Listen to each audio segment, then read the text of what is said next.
Hi അസ്സാം വലൈക്കും. മിസ്മി നെച്ചു ഹിബ. എൻ്റെ ജിമ്മിൽ കുറച്ച് വീഡിയോസൊക്കെ ഞാൻ എടുത്തതായിരുന്നു.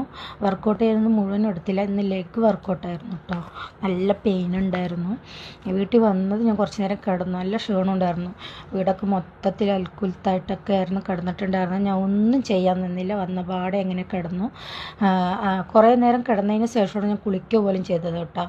ഞാനിത് ബ്രോഡ്വേന്ന് വാങ്ങിച്ച വാട്ടർ ബോട്ടിലാണെന്ന് പറഞ്ഞല്ലോ. ഇതിലൊരു 2 ലിറ്ററോളം കൊള്ളും കേട്ടോ വെള്ളം. ഞാൻ വൈകുന്നേരം ആകുമ്പോഴേക്കും ഒരു 4 ലിറ്റർ വെള്ളം കുടിക്കുന്നുണ്ടായിരുന്നു. എന്ന് പറഞ്ഞു വെച്ചാൽ 1 ലിറ്റർ വെള്ളം ഞാൻ കഷ്ടിച്ച് കുടിച്ചിട്ടുള്ളൂ. അപ്പോഴേക്കും ഞാൻ വരുന്ന സമയത്ത് കുറച്ച് വെജിറ്റബിൾസൊക്കെ വാങ്ങിച്ചിട്ട് വന്നിട്ടുണ്ടായിരുന്നു. കുറച്ചല്ല, കുറച്ച് കൂടുതൽ വെജിറ്റബിൾസ് വാങ്ങിച്ചിട്ട് വന്നിട്ടുണ്ടായിരുന്നു.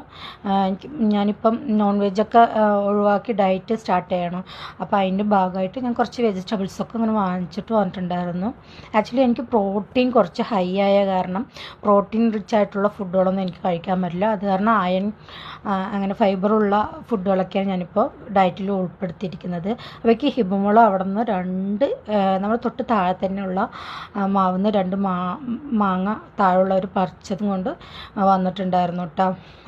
അവൾക്കിങ്ങനെ ഇതിലുള്ള പുളിയുള്ള മാങ്ങ, അതുപോലെ തന്നെ നെല്ലിക്ക, അതൊക്കെ ഭയങ്കര ഇഷ്ടമാണ്. പിന്നെ ഞാൻ വരുമ്പോൾ സ്ട്രോബെറി വാങ്ങിച്ചിട്ടുണ്ടായിരുന്നു കേട്ടോ. 2 പാക്കറ്റ് സ്ട്രോബെറി വാങ്ങിച്ചിട്ടുണ്ടായിരുന്നു. കണ്ട പാടെ അവൾക്ക് അത് ജ്യൂസ് അടിച്ച് തരണം പറഞ്ഞു. അപ്പോൾ ഞാൻ അടിച്ചു തരാമെന്ന് പറയുമ്പോഴേക്കും അതിന് ക്ഷമയുണ്ടായിരുന്നില്ല. അവൾ തന്നെ അത്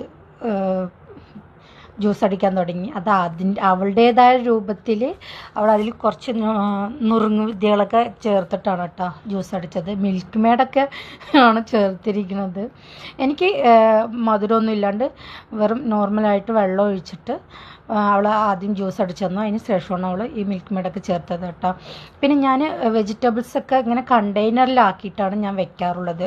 ഓരോന്നും ഇങ്ങനെ ആക്കി വെച്ചു പറഞ്ഞു വെച്ചാൽ ഫ്രിഡ്ജും നമ്മുടെ വൃത്തിയായിരിക്കും. അതുപോലെ തന്നെ എടുക്കാൻ നല്ല നീറ്റായിരിക്കും കേട്ടോ. പിന്നെ നമ്മൾ ഈ പുതിന കട്ട് എടുത്തതിൻ്റെ കുറച്ച് ഭാഗം ഞാൻ കൊണ്ടുപോയിട്ട് കുഴിച്ചിട്ടിട്ടുണ്ടായിരുന്നു കേട്ടോ. അങ്ങനെ വെതറി വെച്ചിട്ടുണ്ടായിരുന്നു. അതിന്ന് കുറേ മുളയും വന്നിട്ടുണ്ടായിരുന്നു കേട്ടോ. അപ്പം അവൾ മദ്രസയ്ക്ക് പോകാൻ സമയമായി. അപ്പോൾ അസർ നിസ്കാരം കഴിഞ്ഞു. അവൾ ജ്യൂസ് അടിച്ചതിൻ്റെ ബാക്കിയുള്ള പാത്രങ്ങളൊക്കെ സിങ്കിൽ കിടക്കുന്നുണ്ട്. പിന്നെ വരുമ്പോൾ കൂർക്ക വാങ്ങിച്ചിട്ടുണ്ടായിരുന്നു. ഇനി കൂർക്കയും ബീഫും കൂടിയിട്ട് കറി വെക്കണം.